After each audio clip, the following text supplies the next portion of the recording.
करना चाहता हूँ। मैं उन हिंदी के तमाम सुधी लोगों को आमंत्रण देना चाहता हूँ कि जो लोग अब पे खड़े हुए हैं, भैया आप लोग भी बैठ जाइएगा कोई अच्छा सा पड़ोस देख करके। भगवान ने आपको खड़े होने के लिए पैर दिए हैं, खाने के लिए मुंह दिया है, तो बैठने के लिए कुछ न कुछ तो दिया ही है, उसका भी प्रयोग करना चाहिए। वरना डार्विन का सिद्धांत हमको समझाता है कि हम शरीर के जिस अंग का प्रयोग नहीं करते वो धीरे धीरे लुप्त हो जाता है। तो सर हाँ, आप उसकी भी रक्षा कीजिए, बैठ जाइएगा जहां तक मेरी आवाज पहुंच रही है। मैं सर हिंदी के समर्थन में एक छंद निवेदन करना चाहता हूँ कि बिहरो बिहारी की बिहार वाटिका में चाहे सूर की कुटी में अन आसन जमाइए, बिहरो बिहारी की बिहार वाटिका में चाहे सूर की कुटी में अन आसन जमाइए, केशव की कुंज में किलोल केल कीजिए, या तुलसी के मानसों में डुबकी लगाइए, देव की दरी में दुर्य दिव्यता निहारिए, या भूषण की सेना के सिपाही बन जाइए, अन्य भाषा भाषियों मिलेगा मन माना सुख, हिंदी के हिडोले में जरा तो बैठ जाइए। आप इस हिंदी के हिडोले में बैठने भर के लिए तैयार हो जाए। बाकी तो जिम्मेदारी इन कवियों की है जो आज आपने बुलाए हैं। आज नगर पंचायत ने, नगर पंचायत के बाद ये पहला कवि सम्मेलन आदरणीय योगेंद्र गुप्त जी ने यहाँ आयोजित किया है, और हम चाहते हैं कि नगर पंचायत और नगर निगम के चुनाव नजदीक आ गए हैं। मैं आप लोगों से एक प्रार्थना कर दूं, मेरा मन, मुझे नहीं पता कि वो खड़े होने वाले हैं या नहीं होने वाले हैं। अगर खड़े नहीं होने वाले हैं तो इनको जबरदस्ती खड़ा कर देना, लेकिन इनको नगर पालिका पंचायत का अध्यक्ष बना देना, जिससे हमारा कवि सम्मेलन 5 साल तक यूं ही चलता रहे। एक बार जोरदार तालियां बजा दीजिए। तो सर मैं तो छोटी बातें कहता हूँ, मेरा क्या हो सकता है। मैं निवेदन ये करना चाहता हूँ, ये बहन जी भी आ गई हैं, इनके लिए भी कुर्सी की व्यवस्थाएं कर दी जाए। पहली बार मैं बरनाल में कई बार आता रहा हूँ, लेकिन इस बार मैं देख रहा हूँ कि हमारी मातृ शक्ति कुछ संख्या में ज्यादा है, और इस बार का मेला में जो देख रहा हूँ अद्भुत कायाकल्प जैसा मुझे प्रतीत होता है। और मुझे जानकारी ये हुई है कि ये कहीं सद प्रयास आदरणीय योगेंद्र गुप्त जी का अगर है तो आप मुझे सूचना दे दीजिएगा कि योगेंद्र गुप्त जी के इस मेले के व्यवस्थाओं को अपने हाथ में लेने के बाद ये कार्यक्रम अद्भुत हो गया है। तो एक बार इस बात पर अपनी स्वीकृति की मोहर लगा दीजिएगा। भाई बहुत बहुत प्रणाम करता हूँ सर। इसको अंदाज को आप जारी रखिएगा। हमारे कुंवर बेचैन साहब ने ये कहा कि कवि सम्मेलन दुई तरफा कार्यवाही है। एक मंच पर बैठे हुए ये कवि और दूसरे आप, उन्होंने इन दोनों को पैर माना।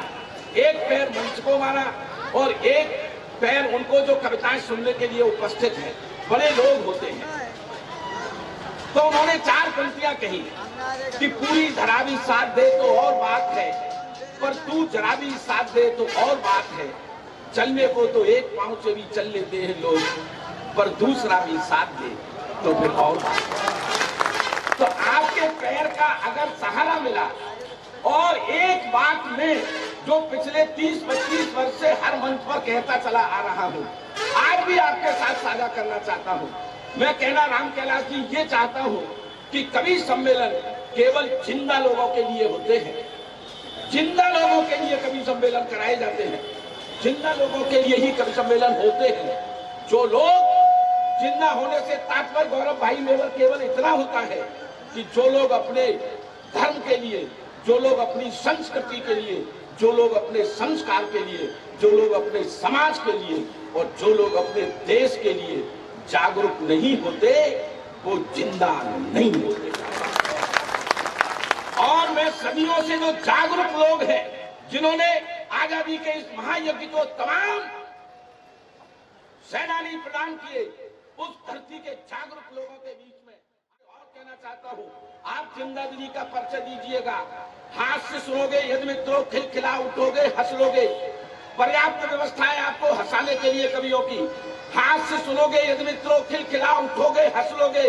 व्यंगवार चुप गए अगर तिल मिला उठोगे, रस लोगे।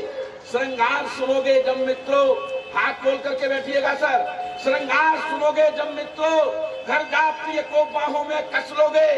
लेकिन जब वीर बधूकी के द्वारा तलवार उठाई जाएगी, अंगार मांग में भर करके एक आग लगाई जाएगी, जागेगा देश का स्वाभिमान, सब अपने इन कवियों की वाणी संतोता राणा प्रताप हो जाएगा।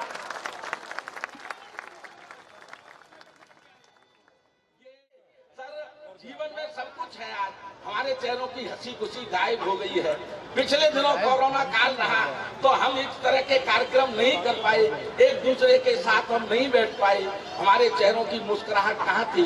और जब हम चार मित्रों के साथ बैठ जाते हैं तो हमारे चेहरों पर हंसी आ जाती है।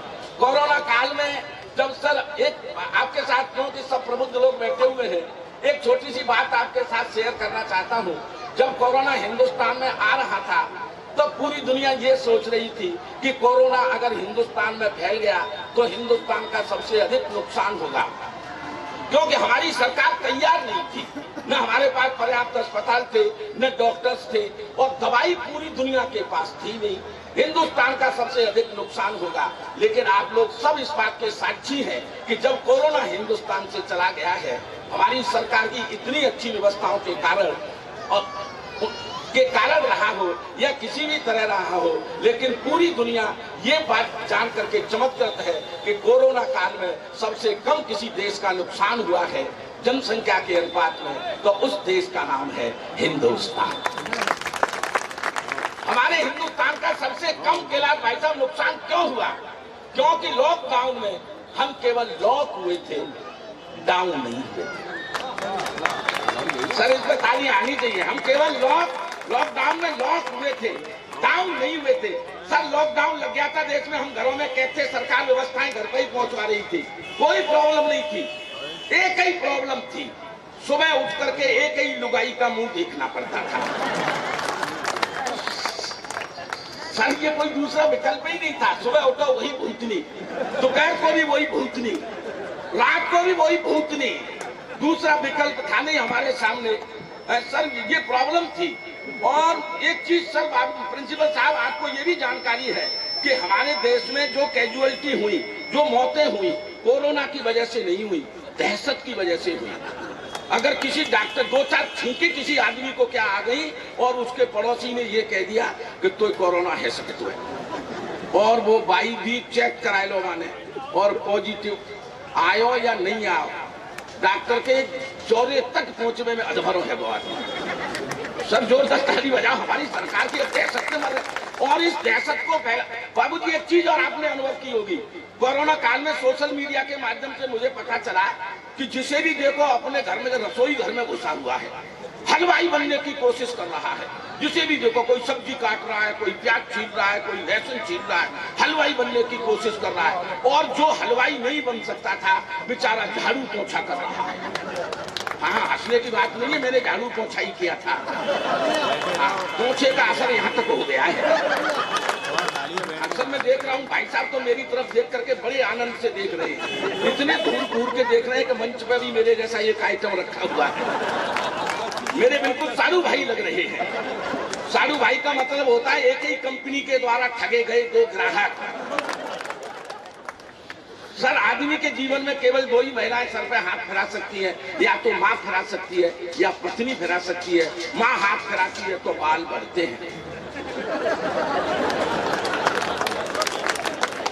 थोड़ा ताली वाली बजा करके हंस दिया करो। माँ हाथ फिराती है तो बाल बढ़ते हैं, पत्नी फिराती है तो मामला ऐसा हो जाता है। इधर भाई साहब को देखकर ऐसा लग रहा है जैसे पूरे मोहल्ले ने फिरा दिया। एक बार और तालियां बजा दो आप सामने। आज तो मस्ती तो देखो बिखरी पड़ी है बाबू जी। सर जिसको भी देखो रसोई घर में घुसा हुआ है, हलवाई बनने की कोशिश कर रहा है। आदरणीय कोई मुख्य अतिथि महोदय आ गए हैं, हमें बहुत अच्छा लग रहा है सर। आइए पधारिए, हम आपका बहुत बहुत इस मंच पर आदर करते हैं, स्वागत करते हैं। और सर के लिए जो है उचित ठहरने की बैठने की व्यवस्था कर दीजिएगा। अच्छा प्रदीप जी, सर बहुत बहुत प्रणाम करते हैं सर हम आपको। सर हम नहीं जारी रखे हुए हैं सर। हम असल में क्या है कि हम बड़े किस्मत के हीन व्यक्ति हैं। आप बरनाहल के लोग इस मामले में बहुत धनवान हैं कि इतने मुख्य अतिथि महोदय सामने बैठे हुए हैं। हमें तो सर टेंट वालों को लिखवाने पड़ते हैं कुर्सियों के साथ कि 50 कुर्सी 3 मुख्य अतिथि। सर जोरदार ताली बजाओ। तो बहुत धनाढ़ है इस मामले में। तो सर मैं कोरोना काल की बात बता रहा था। सर आपकी सरकार की व्यवस्थाओं की वजह से देश का कोरोना काल में बहुत नुकसान हुआ, उसकी मैं संस्मरण सुना रहा हूँ। तो कोरोना काल में जिसको देखो हलवाई बनने की कोशिश कर रहा था, और जो हलवाई नहीं बन सकता था घर में झाड़ू पोछा कर रहा था। मैंने झाड़ू पोछा ही किया सर, असर यहाँ तक हो गया है। ये पोछे का असर है जो दिखाई दे रहा है आपको। और दहशत फैला रहे थे सब टेलीविजन वाले, ईमानदारी से आपको पता होगा, ये टेलीविजन वाले उन दिनों दहशत फैला रहे थे कि कोरोना का वायरस प्लास्टिक पर 64 घंटे जिंदा रह सकता है, कोरोना का वायरस स्टील पर 85 घंटे जिंदा रह सकता है। अमिताभ बच्चन जी ने भी ज्ञान दिया कि कोरोना का वायरस जूतों के साथ भी आ सकता है। अरे वाह प्रभु, हम घरों में कह दें जूते क्या हमारे सड़क पर टहलने जा रहे हैं जो कोरोना का वायरस लेकर के लौटेंगे। दिमाग खराब कर रहे थे।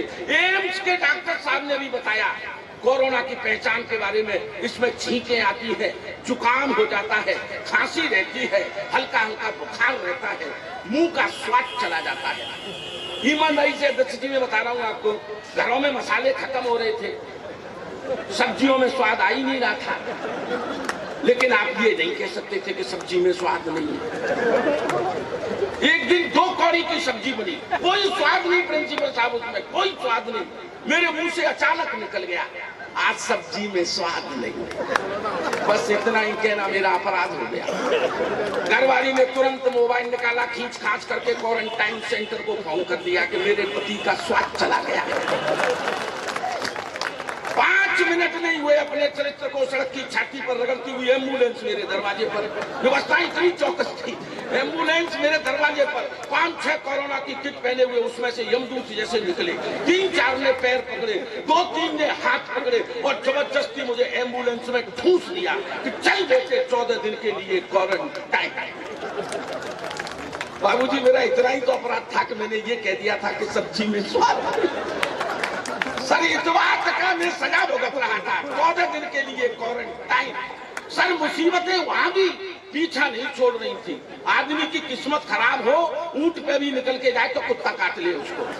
तो मेरी किस्मत इतनी खराब कि क्वारंटाइन सेंटर पर भी मुसीबतें मेरा पीछा नहीं छोड़ रही। बड़े बड़े अधिकारी आते, प्रशासनिक अधिकारी आते, बड़े बड़े मंत्री लेवल के नेता आते, अखबार वाले आते, एक ही बात पूछते, आपके संपर्क में कौन कौन आया था? अखबार वाले तो मुंह में माइक पूछ करके भाई सब बता दो आपके संपर्क में कौन कौन आया था। और मैं चला भुना बैठा, मैंने कहा मेरे संपर्क में आई थी मेरी लुगाई, मेरे संपर्क में आई थी मेरी सासू माँ, एक एक नाम पर ताली चाहिए आपकी। मेरे संपर्क में आई थी मेरी सासू माँ, मेरे संपर्क में आई थी मेरी साली, मेरे संपर्क में आया था मेरा साला, मेरे संपर्क में आए थे मेरे ससुर जी। कर उसके पूरे घर को 14 दिन के लिए क्वारंटाइन। इसको कहते हैं बदला लेना।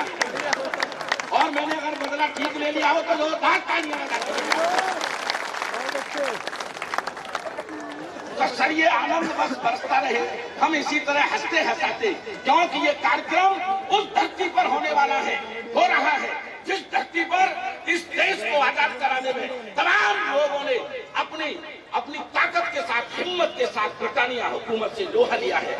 मैं पुनः चार पंक्तियां ये कहना चाहता हूं कि सारा आलम मुरीद होता है, वक्त चश्मदीद होता है। हाथों को खोल करके रखिएगा, सारा आलम मुरीद होता है, वक्त चश्मदीद होता है। मौत आकर पेशानी चूम लेती है जब सीमा पर सिपाही शहीद होता है। इतना लाड़ किया, बथुआ की पूरी, बथुआ की सब्जी, बथुआ की कचौड़ी, बथुआ को रायतो, बथुआ कोई सलाद थाली में सजा के रख दो लाड़ लाड़ में।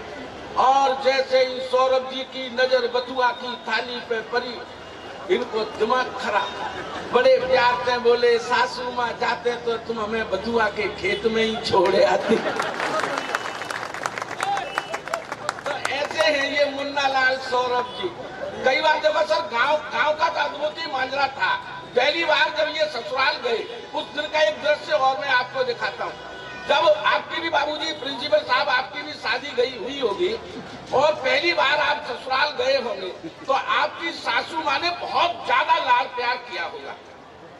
सास के हाथ जमाई और बहन के हाथ में भाई।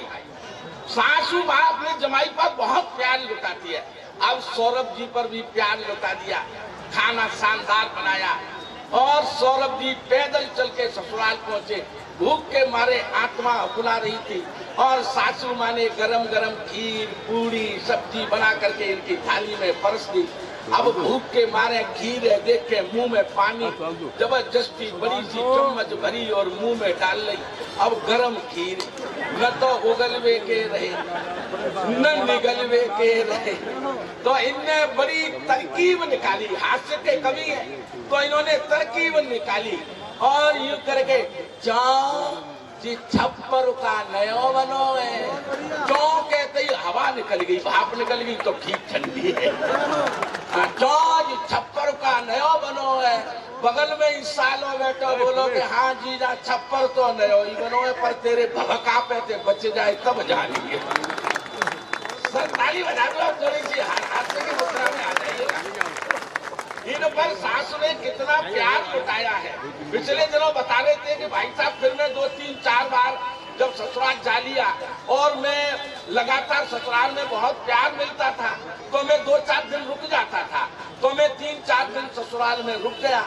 अब मैं 5वें दिन जब चलने को तैयार हुआ तो मेरी सासू माँ ने कहा कि जमाई जी और 2-4 दिन रुक जाओ। मैं फिर 2-4 दिन रुक गया।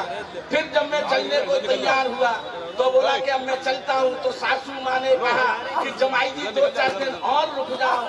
अब इनका दिमाग खराब 15 दिन हो गए हैं, तो उन्होंने कहा कि माँ जी तुम मुझे क्यों रोकना चाहती हो? कि बेटा हम तुम्हें जासू रोकना चाहते हैं कि तुम्हारे चक्कर में हमें वो दूध दही खाइबे को मिल जाता है, कि तुम्हें दूध दही खाइबे को मिल जाता है मेरी वजह से। मैं कहा कोई दूध दे दूंगा, तो बोले कि तू तो दूध ना दे तो, लेकिन हमारी भैंस को पट्टा मर गो है तो ही देख देख के दूध दे देते। एक बार तालियां बजा दीजिए आनंद की मस्ती की। तो सर गांव का दृश्य जो उन्होंने दिखाया है तो मेरे जहन में भी ये गांव की जुड़ी बातें आ गई। एक बार जोरदार तालियां बजा दीजिएगा आप लोग। इधर से ये लोग ताली नहीं बजा रहे हैं, इधर ये माता बहनें भी ताली नहीं बजा रही हैं। मैं ताली बजाने की आपको ट्रेनिंग देता हूँ। आदरणीय राम कैलाश जी यादव साहब बैठे हुए हैं, मुझे बहुत अच्छा लग रहा है। मैं सबसे पहले आपको ताली बजाने की ट्रेनिंग दिए देता हूँ। ताली बजाने के लिए बहुत ज़्यादा आपको कोशिश करने की जरूरत नहीं है, केवल अपना ये बायां हाथ उठाना है और इसमें अपने पति की तस्वीर देखनी है और फिर जब मन हो तब उसे कूटना है, बस अपने आप ताली बज जाएगी। एक बार जरा बहन जी बता के हाँ ये सब कूटना चाहती है लेकिन शर्मा रही है। एक बार जो बता ताली आप बजा सकते जो है, आपको भी मैं ताली बजाने की ट्रेनिंग देता हूँ।